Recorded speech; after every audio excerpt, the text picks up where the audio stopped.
கர்த்தர் தாமே உமக்கு முன்பாய் கடந்து போகிறவர். அப்படின்னா அதில் 3 காரியம் இருக்குது. ஏசாமி ஒரு மனுஷனுக்கு முன்னாடி கடந்து போனால் என்ன நடக்கும்? முதல்ல அந்த சிறை தடைகள் நீங்கும். 2வது சிறையிருப்பு மாறும். 3வது பாதுகாப்பு உண்டாகும். இந்த 3ஐயும் நல்லா கவனிங்க. ஆண்டவர் சொல்கிறாரு, ஏசாமி நமக்கு முன்னாடி போகும்போது தடைகள் நீங்குமா.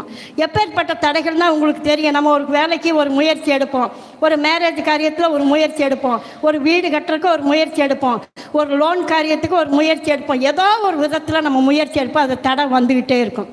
இதை எடுத்தால் அது, அதை எடுத்தால் இது. ஆனால் ஆண்டவர் இந்த நாளில் சொல்கிறாரு, தடையை நீக்கிறதுக்கு என்ன செய்யணும்? அந்த பிள்ளைகளுக்கு முன்பதாக, அவங்க எடுக்கிற முயற்சிக்கு முன்பதாக நான் போனால் தான் அந்த காரியம் சக்ஸஸ் ஆகும். அப்போ இத்தனை நாள் அவர் போகாதனால தான் நம்மளோட வாழ்க்கையில் தடை இருக்குதுங்கிறது நீங்களும் நானும் மறக்கக்கூடாது.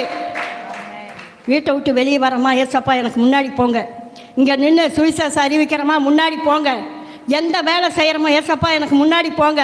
அவர் இல்லாமல் நீங்களும் இல்லை, நானும் இல்லை, யாருமே இல்லை.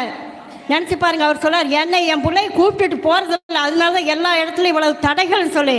அதனால தான் மீகா 2:13 சொல்லப்பட்டிருக்கு, தடைகளை நீக்குகிற கர்த்தர் நமக்கு முன்பதாக போகிறாருன்னு. அப்போ அந்த நீக்கிற கர்த்தரை நம்ம எனக்கு தடையாக இருக்குது போன இடத்துல எல்லாம் சக்ஸஸ் இல்லை, தோல்வின்னு தான் நீங்களும் நானும் சொல்கிறோமே தவிர யாரை கூட்டிகிட்டு போகணுங்கிறத மறந்துடுறோம்.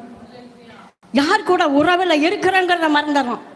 யாரை நம்ம கூட வச்சுக்கணுங்கிறத மறந்துடுறோம்.